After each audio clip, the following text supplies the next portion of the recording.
Hi, everyone. We are back with reJUVEnation, and we'll be reviewing the Cagliari Juventus match. I'm here with a special guest. Would you like to introduce yourself? Hello, hi. My name is Idris. I'm a UV fan since July 2018 with Ronaldo. Before that, I was like a Real Madrid fan. Just kidding. I'm a UV fan since 2002. Before that, I was like a David Beckham fan with Manchester. But after 2002, I became a Del Piero Nedved fan.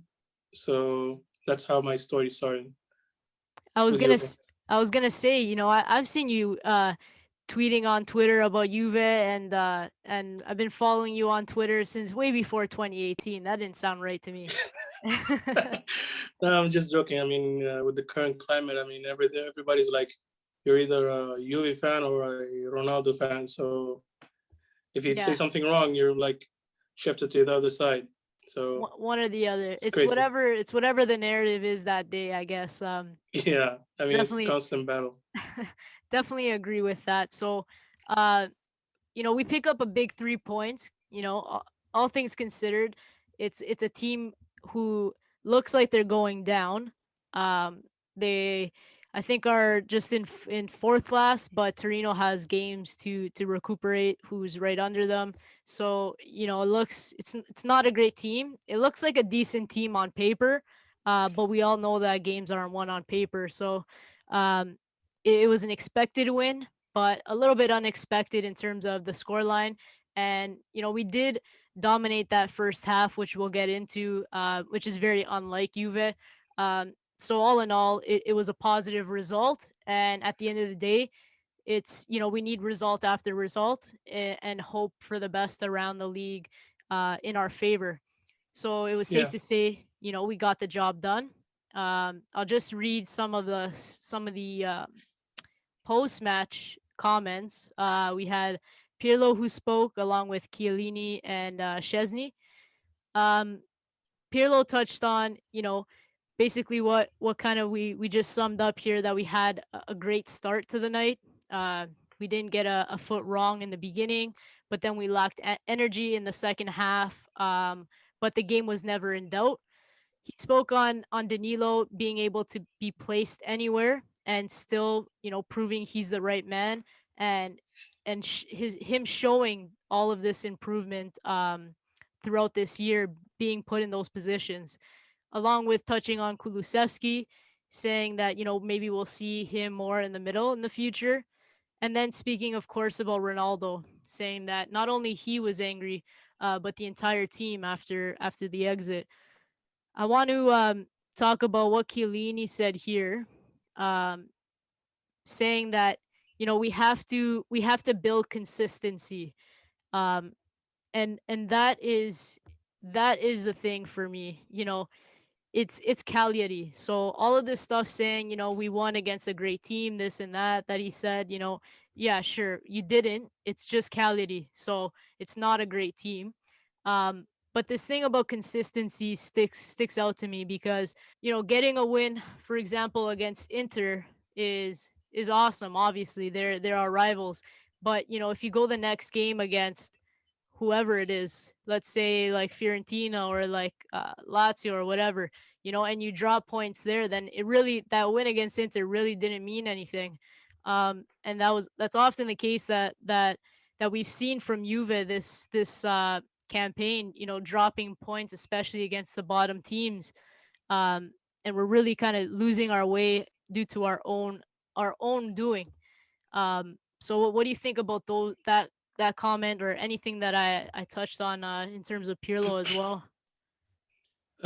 about Chiellini, what I think about the term consistency is actually something that I expected from the Senators, this season, since Chiellini, sorry, Pirlo is actually a new coach.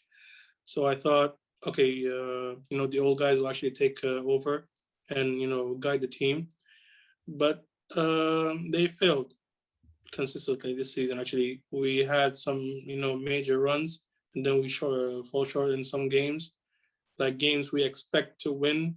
comfortable wins, but it turns out there's something wrong, and then we dropped 2 points. It was frustrating, like Fiorentina, Verona twice. I mean, you don't win the league if you draw with Verona twice. That's unacceptable. Regarding Birlo and the match itself, I expected the response today to be aggressive. I actually thought when Ronaldo scored like 3 goals, and I thought, okay, now they're gonna rest and they're gonna control the tempo and just like relax and just like let the game finish. We gave the ball to Cagliari actually in the second half, but I don't think they had like a positive possession of the game. Yeah, they scored 1 goal, and that was a defensive error from like Chiellini and De Ligt. They left their man open. I don't know who was like controlling. Marking the guy number 9. We'll talk about But it when we get to your ratings. I'll tell you yeah, exactly who should have marked that guy. yeah. But other than that, actually, it was an all in all a good game. I didn't expect that much. Just a quick answer from the team, and they did. And right now, actually, the focus is on the next game. And right now, the schedule will be actually a bit much easier. 13 games in the league. Sorry, 12 games left. So right now, the schedule will be a little bit easier. Let the team breathe a little bit since we're, of course, out of the Champions League as usual. Yeah, one game a week. It really, Yeah, it's unfortunate, but um, I guess it's the perfect scenario to try to get back in the Scudetto. However, it's a long shot. It's a I'm long in, shot. I yeah, mean, and we still hope no matter what, but I think it's okay to, you know, come to the realization that it's a big task still ahead of us. yeah. Um, so we'll get right into your player grades. So your best of the match seemed to go to Ronaldo, which I think it's safe to say that that's um, that's unanimous across the social media board. And if you had Yeah, some eyes today, um, watching the game, I think that's safe to say that Ronaldo was the man of the match. regarding Ronaldo, actually, the response was expected from him, and mostly him today to silence the critics regarding the Porto match. I mean, yeah, of course, he did have a very, very bad game against Porto, but right now we put it past us and focusing on the championship. I think Ronaldo did well today, and yeah, that's what I expected from him. A hat trick, a perfect one. Left foot, right foot, and a header. You know, So he hopefully this will give the team some confidence boost. Even though the plus 10 difference actually looks huge, but hopefully we'll gain some momentum from this one. he makes that look so easy. I was having a conversation on Twitter about players and them using their weak foot and how it just looks so awful when some of the players like Kulusevski and even Dybala has trouble using his weak foot, and Ronaldo does it, and you question if that was even his left foot or not sometimes, and then you see the replay and yep, it's his left foot, but you really couldn't tell by the technique and the power in it. So with his goals today in the Sardinia Arena, Ronaldo has now scored in each of the 18 stadiums in Serie A. Pele and his team tweeted out on his official account, congratulations on, I guess, now officially beating his record, maybe in Pele's Yeah, eyes, that he finally beat the record. So, that was nice to see. And there's a lot of talk about Ronaldo and especially, the Champions League exit and him in particular, not having a great game. And I think even the biggest Ronaldo fans, should be able to admit that the game in the midweek was kind of rough for him. But all that considered, there is the talk about, his contract and is this going to affect his willingness to stay, or what happens next. And there was a tweet sent out by Fabrizio Romano, which you actually, I think, commented on as well. And it said, a quote from Ronaldo saying, "I can't wait for the next games and challenges, the next records and trophies. Believe me, this story is still far from being over. The future is tomorrow, and there's still a lot to win for Juventus and Portugal." So, I Yeah, I mean, mean that's the answer that we all needed. Regarding these rumors. I mean, this past few days were all about rumors. Cristiano going to Madrid, Cristiano leaving. I mean, there was so much uncertainty in this team. So we needed to close this topic once and for all, and he did that today. I would argue that when you say that's what we all needed, I would argue that some that don't need that apparently, right? I mean, um, I won't lie and say, from until up until the Porto game, I was like, I can't, I'm not really there yet, of giving this guy up. It's hard to let go of a player of this stature. Um, and then after the Porto game, I'm like, you know, it feels like we're never just gonna get it right because we can't fill these holes with Ronaldo. And I want to make it clear that it's not Ronaldo and his capabilities, because number one, he's a serial winner, and he's the the player with the strongest mentality and will to win on this team. So 100%, I don't doubt him psychologically, which is something that Juve has always been missing in the final hurdle. So I do feel like if we ever get to a Champions League final with Ronaldo, I think him being there is just another step in the right direction. Um, but I'm obviously not doubting his scoring abilities or his playing abilities, because I think you'd be stupid to doubt that. Um, and like, the best Ronaldo is the Ronaldo after a game that he didn't score. Yeah. And he shows that pretty often. But the issue is obviously his contract, right? Um, and how we fund his contract, and the potential of having to fund a Dybala contract. And De Ligt is right up there too, and I'm sure that if we want to extend De Ligt, we have to give him more money as well. So all these factors play into the cards. And you still have to improve the team, because if you don't improve the team, then this is the expected result, year after year. And no matter who's really at the coach, I mean, at the reign, coaching this team, steering the bus here, it'll be the same result. So I think there's a difference between wanting Ronaldo out for him, like being, saying that we play worse with him. I don't think we play worse with him. I think that we're not as balanced because of his contract, and having less to go around. And I think that's just the reality. But people are kind of pointing fingers and saying, you know, this is the guy that you're blaming. No, we're not blaming him, the goal scorer. We're not blaming him, one of the greatest of all time. We're I think alluding to, how his contract, he's an expensive investment. Like, there's no way, he's one of the best in the world. So it's going to be tough to build a world class team around him and fill multiple holes while having that contract, because we're not Manchester City or PSG, right? Or even Real Madrid, the team that they had with him. So I'm not sure if you're on that same boat, or you're Ronaldo till we die, or you are Ronaldo out. Um, Actually, when you think about it, um, this whole I'm sorry, this whole Cristiano deal, it actually showed us, the weaknesses of this management that we have. This management that brought us, 9 Scudetto and multiple cups and all those, Italy dominance. Uh, it actually exposes how, amateur this whole thing was. And first of all, I'm Ronaldo till I die.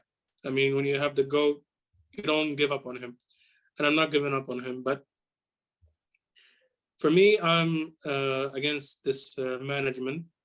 Yes, they did good in the past, but it showed me that when you decide to bring in Ronaldo, it means that you had actually money to invest in this team and give Allegri what he wanted, which was like 2, 3 names, like SMS or Pogba or any other guy in the midfield. That's all he wanted. When Cristiano came, all he wanted was Allegri. All he wanted was like 2, 3 names to reshift the whole dynamic and try to compete for the Champions League. But instead, the management said that no, it's not. I mean, the team is okay, the team is competitive, and they decide to sack him. And they make some transfer mistakes, like Emre Can, Mazic renewal, and Sami Khedira renewal. I mean, they don't know what they're thinking about. And then you bring in Sari, like Nedved, I think he wanted Allegri out and bring Sari in. I mean, that alone actually shows me how this management thinks, and it's shocking. And you could have gave Allegri 2, 3 names, but instead you sack him, you sack the other coach, Sari, you bring a new coach, and you change like maybe 10, 12 players. I'm not sure, like come and go. I mean, that's so much money invested, like literally for a rebuild. And it shows like this team, when you bring in the best player of the world and then you just decide to rebuild around him and start young, I mean, it raises some eyebrows. I mean, it says, what is this management thinking about here? Do this management thinks that they can actually win the Champions League with that? No, they can't. So why did you bring Ronaldo? I mean, you could have stuck to the plan. You could have given Allegri what he wanted, 2, 3 names, and that's it. He'll win you the Champions League, and then Cristiano leaves, and then everything starts from zero normally. No fuss about it.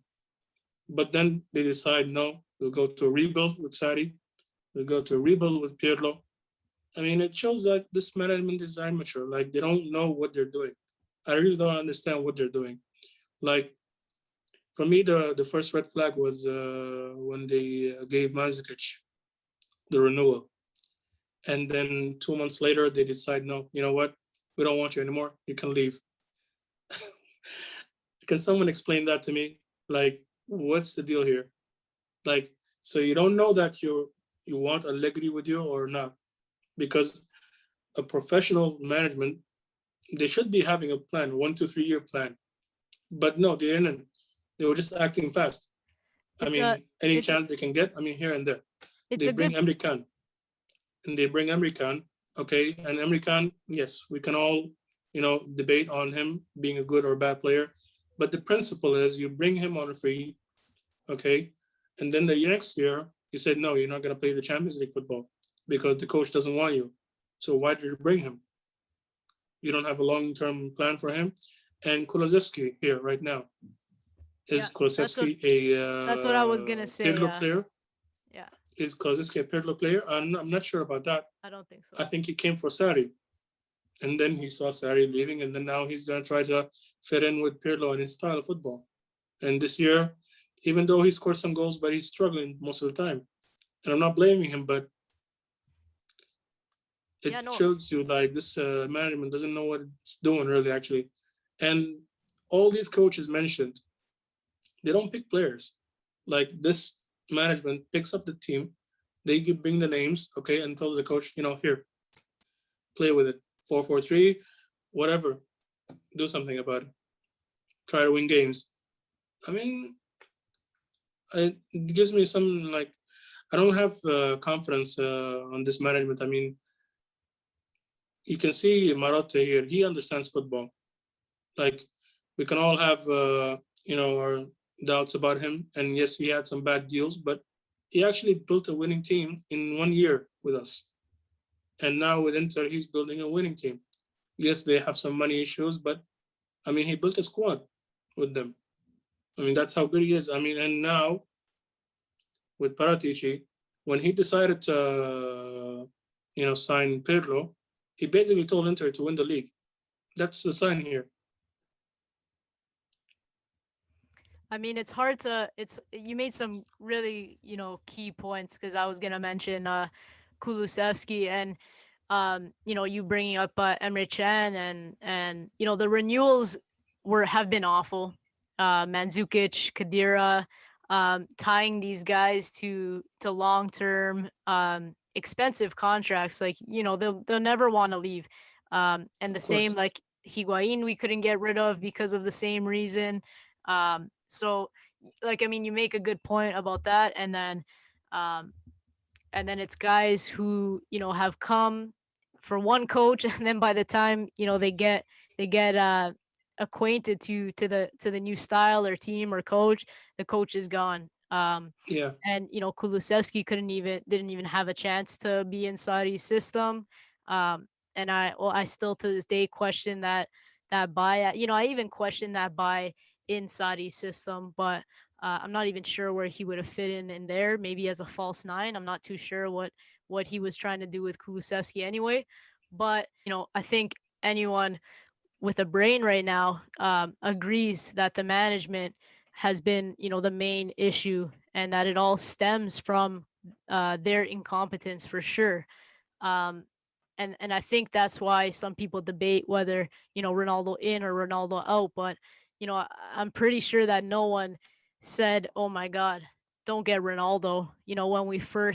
When we first got the news that this guy was joining our team, coming off another Champions League with Real Madrid. But moving on from this conversation in regards to Ronaldo, you also gave Danilo an 8 today, and I just want to comment on him, and I think your rating, I personally think is a bit too high. He was actually the guy who was caught sleeping in the midfield and didn't cover Simeone. And how many times have we seen this? A guy in a similar role that he played today as like a CDM regista type player, named Miralem Pjanic, used to do this all the time. He would actually never track back, and I mean, you'd look at the replay and you'd be like, he did it again. Like he didn't help the defenders at all. And you know uh you can argue, I guess, he is not used to this role and things like that. But I would say that that goal was mainly on him, so I would have rated him a little bit less. But and along with Bernardeschi, he was kind of, he pushed way too far up and allowed a quick 1-2 that, I think it was, I want to say it was Zappa. I can't remember who it was, but he basically Yeah, just, yeah, basically just walked along the line and got a crossing because Bernardeschi pressed way too far up, and it allowed a quick 1-2. But other than that, Danilo has been for sure, the biggest uh, I guess, rejuvenation of the season under Pirlo and Tudor. He can literally just be put anywhere, and I think that shows you a lot about him, and a lot about us as well. I was definitely one of the people that were saying, this guy stinks, and he did pretty much stink his first season with us.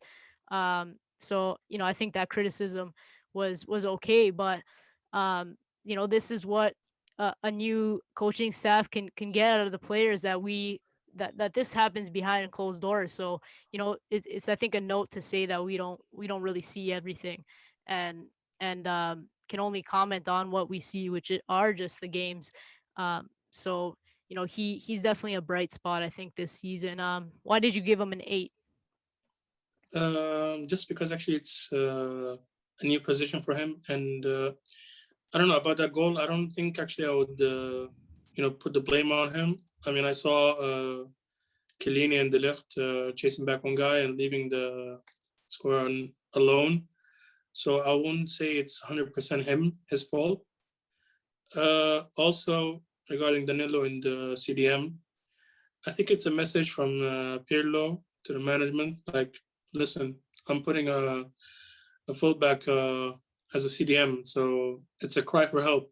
That's what I see from Pirlo, saying that to the management, like, I need some help here, and I don't have anyone.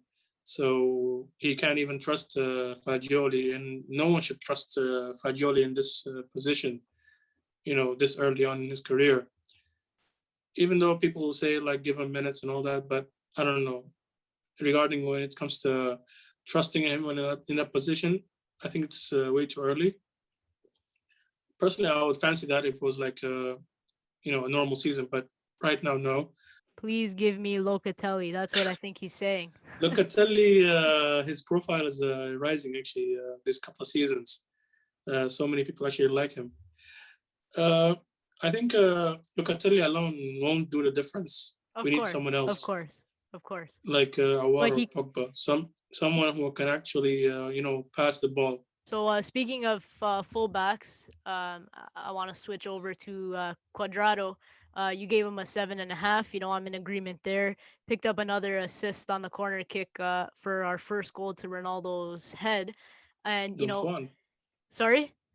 Don Juan, this guy, yeah, I love him. He's just come on. How does this guy get criticized? Game after game this season, he's just coming up big with assists all day long. I don't care, how much he leaves, how much space he leaves in behind him, because we leave the space anyway, regardless of who's there. With this attacking type of football that Pirlo's trying to play, there's gonna be space left in behind on a counter attack if he's trying to play, holding the ball and taking the game to an opponent. They're gonna find space in between on the counter, if they push high up and take the ball back away from us. But if you're talking about Cancelo and his attacking abilities, then why aren't we talking about Cuadrado? You're saying Cancelo sucks defensively, but offers so much offensively. The only thing that I would say that Cancelo offers more than Cuadrado is actual technique. Cancelo with the ball at his feet can actually, it's just more raw talent on the ball than Cuadrado. That's pretty much the only thing. They're both not great defensively, but this guy's having a season. He clocks 50 assists now in a Juve shirt, and he's just behind Nedved. Nedved on 57 and Del Piero on 91. He's third, and he's like a hybrid winger, fullback, right back. Like, I don't know how he gets criticism. This guy plays wherever he's told to play, never complains, on low wages, loves the club, and is a good, profile in the locker room, an upbeat guy. I don't know how he gets criticism. Yeah. I mean, maybe it's because he's unpredictable. People don't know what he's gonna do next. Like, I mean, I think that's the problem. But I don't see that as a problem. I mean, if he's unpredictable to us fans, he's gonna be unpredictable to the opponents. So, I mean, he also have those, hero moments. I mean, he's kind of like, if he's stuck, he'll go for a hero ball. So, I mean, that's what made him like, loved by some fans. And some fans argue about his defensive errors. I mean, when you look at the fullbacks, the last 10 years, I mean, the great ones who actually won the Champions League, I mean, they're not all, high in defensive. Like, most of them are like great, right, offensively. But I mean, that's the way football is right now. I mean, you can't expect everyone to be Zambrotta, who was good at everything, in the back or in the front. I mean, it's hard to bring someone like the game has changed too, more modern football, it's really focused on attacking. Like, you look at Liverpool's fullbacks and how successful they've been, and like you said, the great fullbacks that have won the Champions League over the years, like Marcelo and Dani Alves. two of the best right there. And they were never great defensively, especially, we saw it firsthand with Dani Alves. He was basically almost a winger all the time, with us. How far up he helped in that midfield, because again, we lacked in the midfield. And that's going to be the case when you do lack in the midfield. And that's how important Liverpool's fullbacks have been, because I don't think a midfield of Jordan Henderson and Wijnaldum is that creative enough to just go through them. They need to involve those fullbacks, and that's the modern game now as well.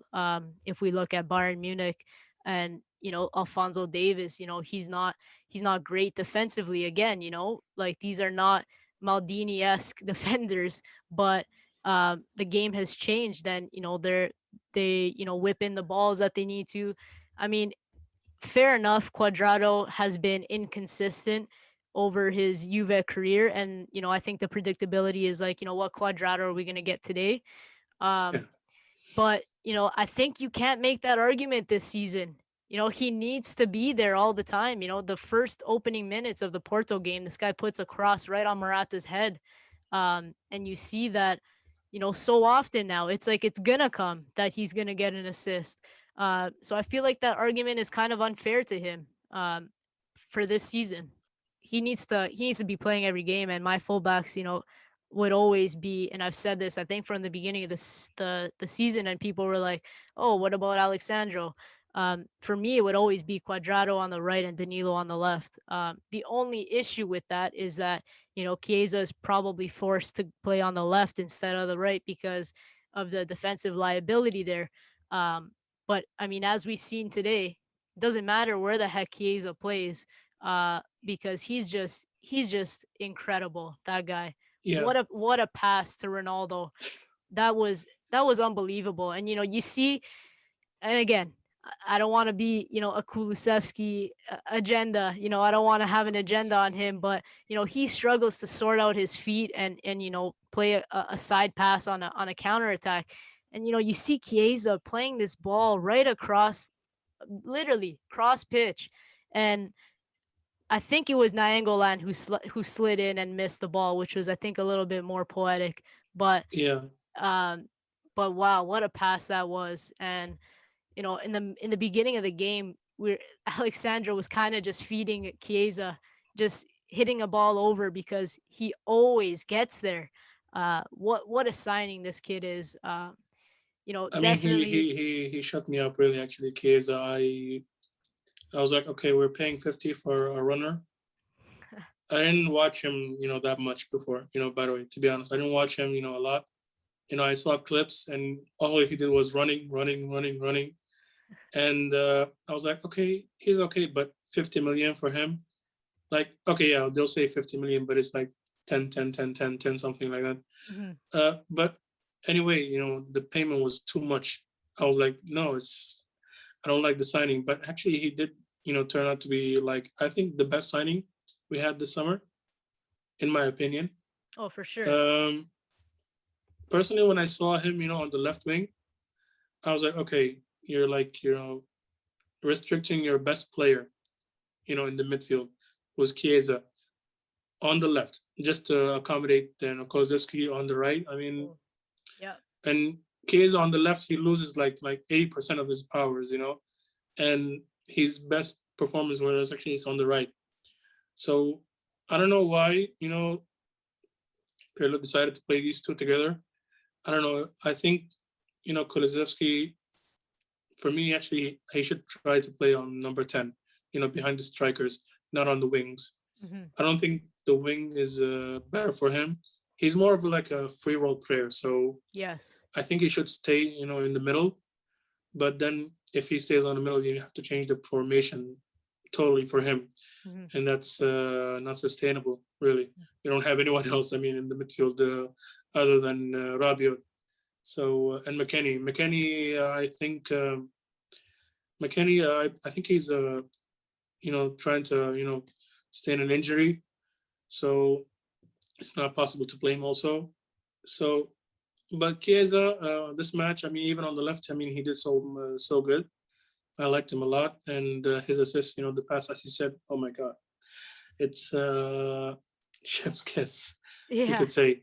literally. So And it's yeah, exact opposite, I think, from Kulusevski. You gave him a 7. I felt that there was, again, glimpses of his performance that were promising.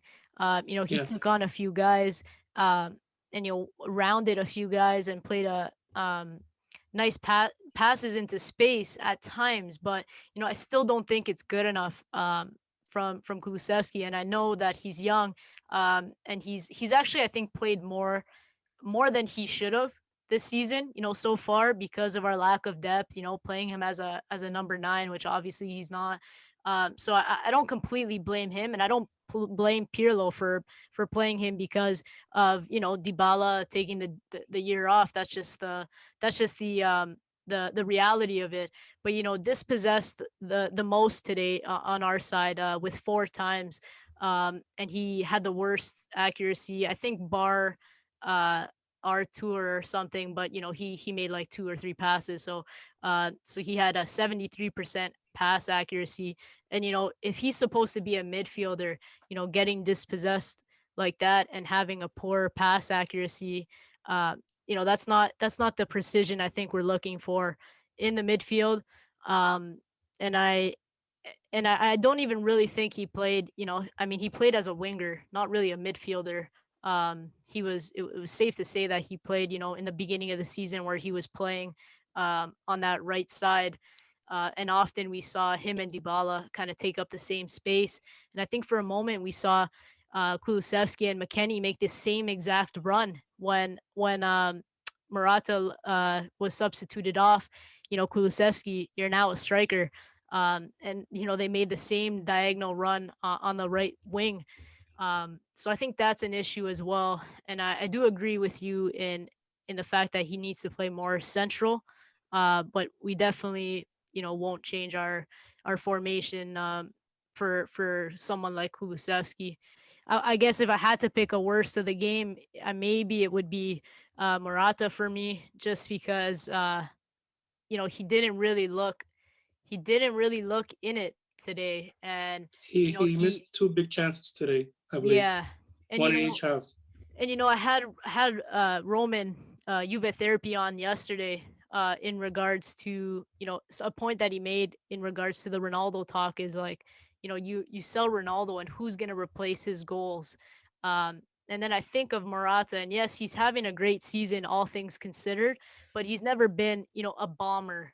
I love Morata, actually, and he does a lot off the ball. That's excellent, and he was showing bits and pieces today. But you have to finish your chances as well. Like, you are a striker. It is your job to score. He led to the penalty.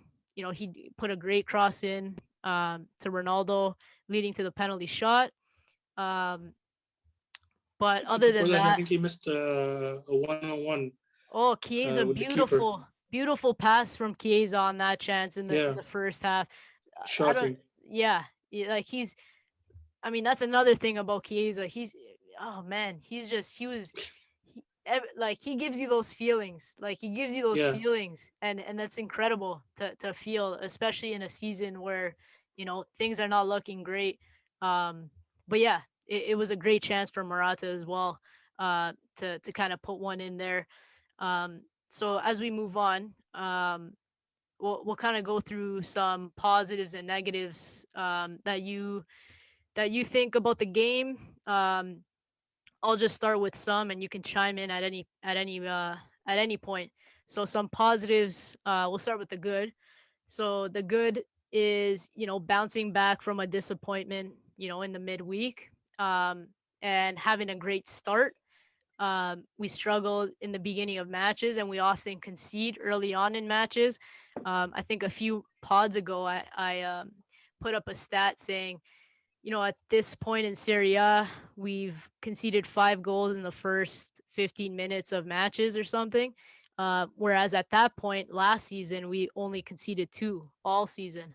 So it's definitely been a struggle for us getting into games and starting strong, because often Pirlo's press conferences post match are like, we struggled in the first half, but we did this in the second half, right? And today it was Yeah. nice to see that it was kind of the reverse. I mean, we'll talk a little bit about the second half, but you know, all we can ask for is getting the job done as soon as we I can. mean, yeah.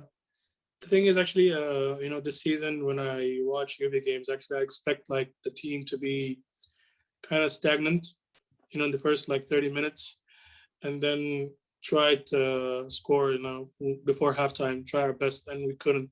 And then we see the opponent, score against us, and then suddenly we have to bounce back, and we're in a rush to score. And I'm like, okay, where's this energy, when the match started?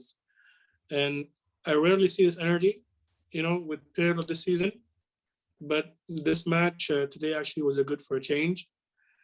And yeah, I expected, the second half to be a little bit low, to try to, rest the players, don't too much, And yeah, actually, it's a nice change for a bit, I believe. Absolutely. I agree with you 100% there. I mean, another positive is obviously Ronaldo going, back to his scoring ways with a hat trick, getting that, mentality back and that confidence, which I think, we're going to need that confidence to keep going and pushing for the Scudetto. I don't even know if this team can actually be consistent in the next 12 games and win all of it. And it's really tough because actually just one draw and it's over. It's out. Yeah, The league's finished. Yeah, it's a harsh reality. You literally yeah, cannot slip up because you have to hope that someone else does the slipping yeah, up. And I yeah, think, like I kind of said earlier, this is the best scenario if you're gonna try to get back in the Scudetto race. As much as obviously we want to be in Europe regardless, and I would have rather push further in Europe than you know push to get to close a 10-point gap, which is you know which is tough in Serie A, especially when the leaders play one game a week and have been playing one game a week for a while now. But another, I think the last positive I want to mention, by all means, you can mention any more if you have, is an interesting thing that I've kind of been touching on all season in terms of our playing style, our playing style, and our playing style. Quite obviously, is if we have the ball the whole game, then the other team can't score. Like I think this is Pirlo's philosophy, playing possession and always carrying the ball and pushing high up, and including the center backs, and uh, Danilo plays this role as really well as well, pushing up into the midfield and everyone getting involved and pushing high up. Um, but this wasn't really the case today, and oftentimes when we don't play this type of way, we look more clinical. So a lot of the times when we play this way and succeed, I guess, in playing this possession game, in terms of, and I say succeed in terms of having the most possession within the game, having the most touches and passes within the game, we often have very little chances, and still don't like still don't score because we have all this possession, don't create anything, or we have chances but we can't score even regardless of that. And so when we play this type of way, like today, we didn't Cagliari actually made more successful passes than us. They had more possession of the ball, and we took more chances. We took our chances in a better completion rate, as opposed to that other type of football that we played. And I guess you can say that we had to play this way, a little bit more reserved, because you have Danilo and Rabiot as the two in the midfield, really, and you don't really associate them with controlling the game and setting the pace of the game, and enjoying the ball, right? And yeah, You didn't have Bonucci back there either. So you had Chiellini, who doesn't really want the ball at his feet for longer than a few seconds, um, or else that could be an issue.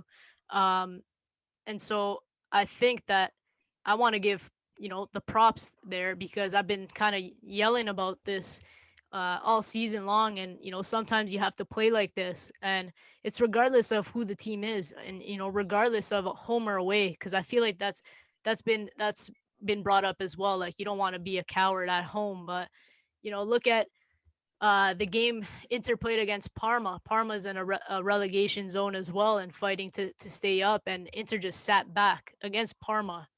And all that mattered was the result, because they killed them on the counter. Um, Yeah, and so I want to give I think this I credit think as about well. I think when you play high forward pass, I mean, yeah, actually I like it. I like it that Pirlo's doing it, but I think he got it wrong versus Inter, in the league in February.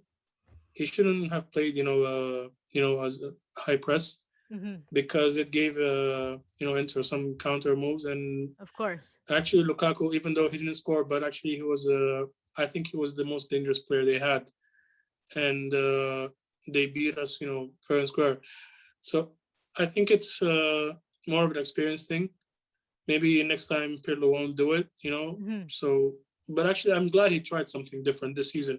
Hmm. And seeing the team control, the game, even though it's a bit, tougher to do that when you have throughout the season, when you have Pentancor and Rabio, they can't control, the ball, and you actually have to have Artur or McKenny with them, to Hmm. help them, and that was like the tough part. So for me, regarding that part, Cuadrado and Danilo, came clutch this season for Pirlo in terms of ball control, and you know, not letting teams, beat you, in duels or possession or passes. I think that was a good positive actually this season in terms of play style. And so to touch on a few negatives, I mean, I didn't have much. Obviously, we conceded the goal, which would have been nice um, to now play your game of controlling, keeping possession and seeing the game through, um, having a 3-0 lead.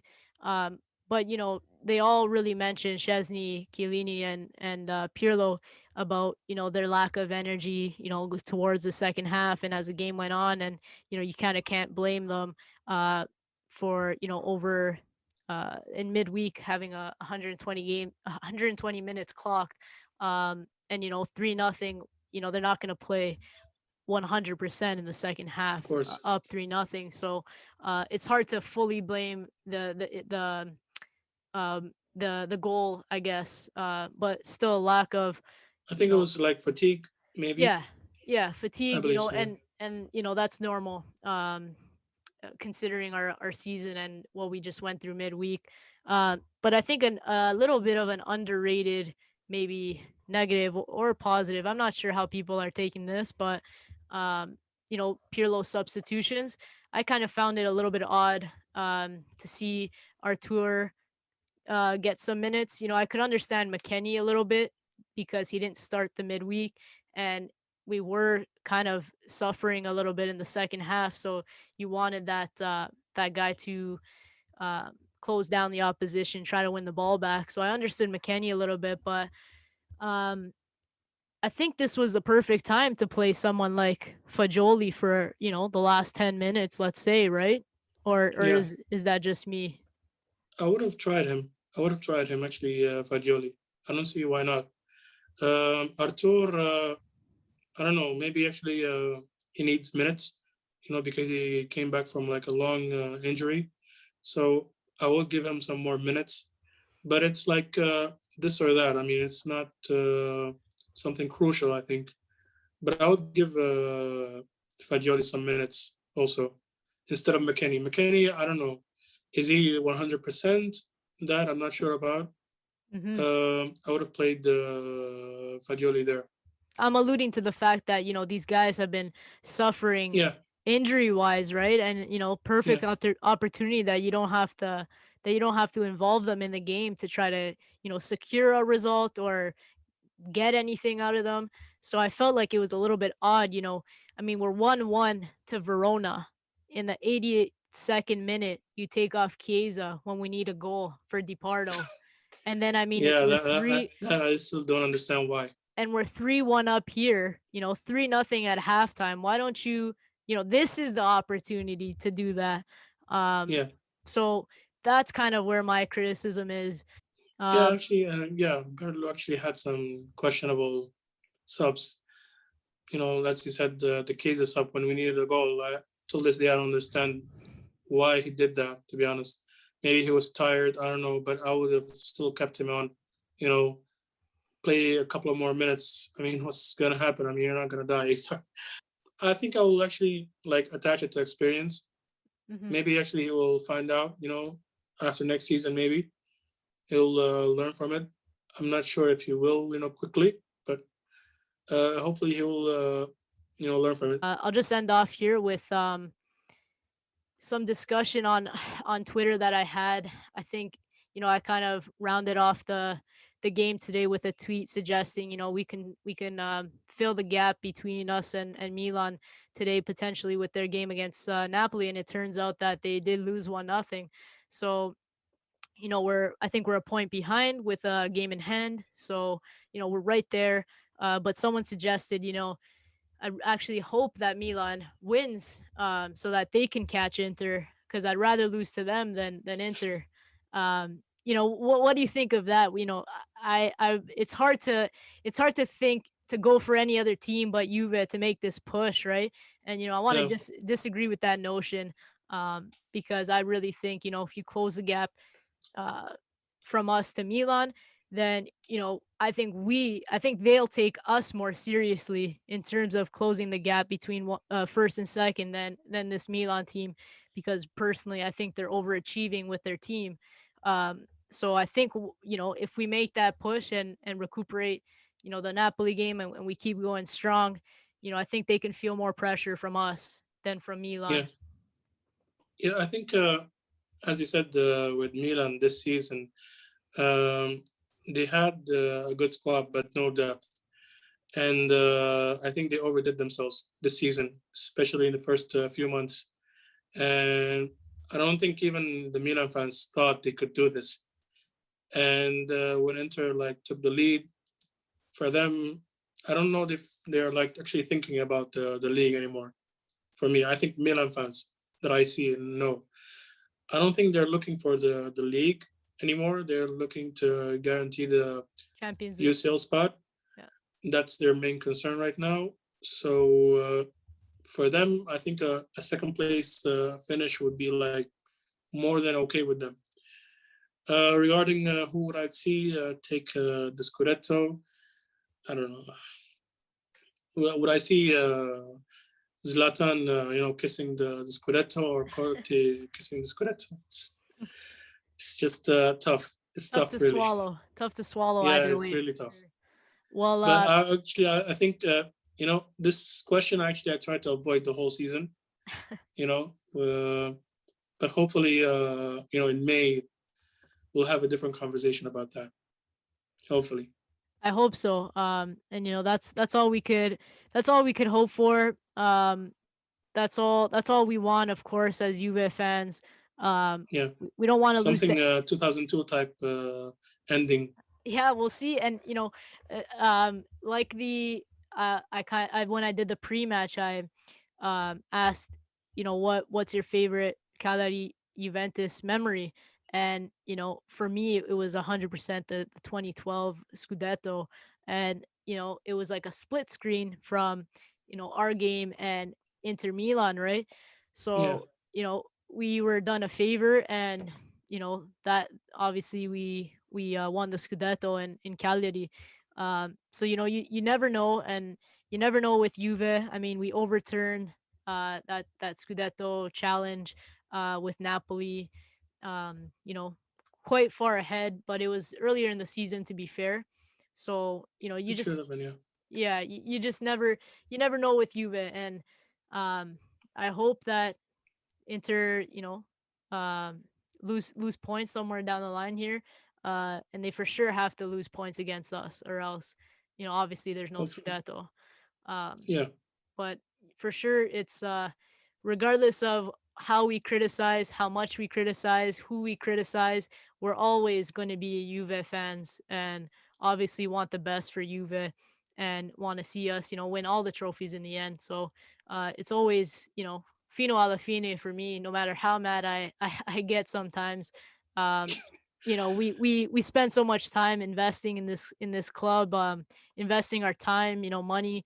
So obviously, we want to see them do the best. But um, I want to thank you for joining me here, post Cagliari, and like I said, I would love to have you on in May, and like you just said, having a different conversation.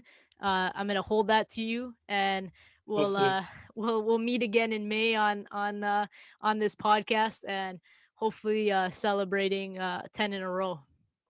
hopefully we'll celebrate. Yeah, I hope so. I hope this team takes responsibility and every player takes his role seriously.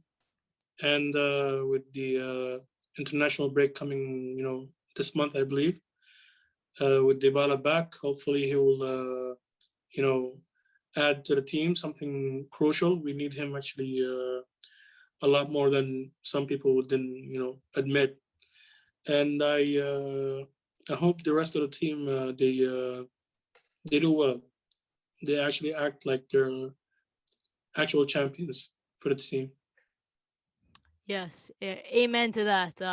With you Oh, there, and so thanks again for coming on. And I'll drop your Twitter at in the description here, so hopefully everyone watching or listening follows you, because it's been a great discussion. And if you're watching and listening here, hopefully you subscribe to the YouTube channel reJUVEnation, and you can follow me on Twitter at Monica Loriola. Those are the main outlets for the content. So thank you for watching as well.